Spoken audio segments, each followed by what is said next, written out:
Hi friends, today I'd like to tell you a little something about the Grand Trine aspect pattern in the birth chart. This video is for you if you already know you have a Grand Trine aspect in your birth chart, or if you're learning astrology and want to start working with aspect patterns. Well, let's dive in. Aspect patterns are formed in the birth chart when three or more planets come together in unique configurations that combine various aspects. So let me just back up for a minute there for you beginners out there and define aspects. Aspects are formed by any two planets in relationship with each other according to specific criteria. Now, I won't break all those down for you today, but you might have heard the terms square, opposition, trine, or conjunction, for instance. These are all aspects. An aspect pattern is formed when three or more planets connect with each other in a combination of aspects. Today we're going to talk about the Grand Trine aspect pattern. This pattern is formed by at least three planets in trine to each other. So there are technically three trines in this kind of chart, and when we draw a line to connect these planets in the center of the birth chart, we see a triangle. This pattern is described as harmonious, and it suggests a state of ease and flow between the planets involved. In geometry, the equilateral triangle is said to be the most stable of all forms, so the Grand Trine has sometimes been described as signifying harmonic balance, or even simply just being. It's as if in this part of the chart the energy is unobstructed, and in that part of life we have the potential to create dynamic equilibrium. So this is a real asset to any chart as long as we work with it consciously to make the most of it. The first thing to note about a Grand Trine is that it's made up of all three signs of one element. So you'll have either a fire, earth, air, or water Grand Trine. The shared element among the planets in a Grand Trine will have a notable impact in that person's life because there's a strong elemental focus that also tells us how that person can experience a natural state of flow. I like the phrase the power of three for the Grand Trine, which echoes back to concepts from various traditions.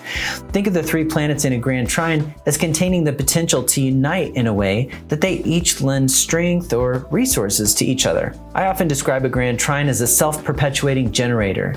The generator can be turned off or ignored, but any of the three planets in the Grand Trine can serve as the on switch. It's up to us to activate the potentials in our charts, and the Grand Trine is no exception.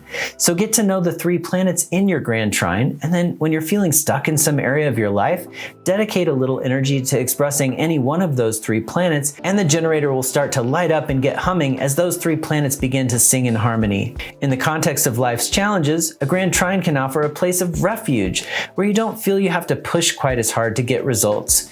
In this area of your life, you may have a creative talent that can run on autopilot once developed, or you may have a latent talent that doesn't need a lot of effort to unpack once you know it's there. Often Grand Trine people express their talent so easily they don't notice it or they take it for granted. On the flip side, the Grand Trine might describe a part of us that's compulsively comfort-seeking or passive in the sense of waiting for the good things to happen to us rather than taking the initiative to go after them. A person with a natal Grand Trine has the potential to easily develop confidence or self-assurance in some area of life and to tap into optimistic expectation as a resource, or a belief that things will just work out because life often shows them that they do. There can also be inspiration, creative expansion, or a feeling of protection fueled by hope or inner faith. For an example today, let's talk about the Earth Grand Trine. Any Grand Trine can offer a resource that a person could rely on to balance out some of life's challenges. And for the Earth Grand Trine person, that might describe an inner foundation of calming stability. Earthy talents might take the form of the ability to manifest material things easily, or an ability to fine-tune skills that make work easy or allow them to run on autopilot. There can be a drive to feel grounded in the physical world, or a talent related to the tangible or practical sides of life. These people grow into disciplined builders or manifestors and can develop an inner resource of strength or reliability with a focus on achieving tangible results. This person seems to magically attract the resources they need, whether that's other people, financial or material resources, or just their own know-how or common sense. Whether they do something with those resources is up to them, but if they do, they're one step ahead of the game compared to the rest of us. If the chart doesn't indicate a consistent challenge that could inspire them or sharpen their focus to do something with those talents, they may not actualize the full potential of their Grand Trine unless someone else draws their attention to this inner resource and provides them the inspiration they need to get them going. Zendaya is a young actor with a Grand Trine in Earth, featuring the Sun in hardworking Virgo, Jupiter in industrious Capricorn, and the moon in calm and grounded Taurus. She's achieved great success for someone so young by channeling her natural and earthy talents with seeming effortlessness. We have to imagine ease and flow behind the scenes in terms of the connections she's needed to help build her career.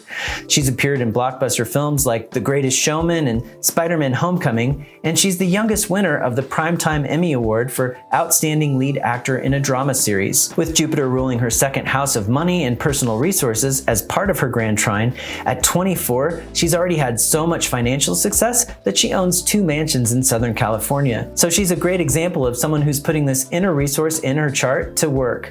I'll link to an interview with her in the description where it's easy to spot her earthy, no pretense disposition and down-to-earth humility. There's a lot more I could say about Grand Trines today, but I hope I've piqued your curiosity in this short introduction. Take a moment to hit the like button for me and subscribe to our channel if you haven't already. And to learn more about aspect patterns, check out my recent course on the subject by visiting astrologyuniversity.com and doing a search for the phrase aspect patterns. Reach out to our help team at help@astrologyuniversity.com if you need any help finding it. Well, thanks for watching today, and until next time, take good care.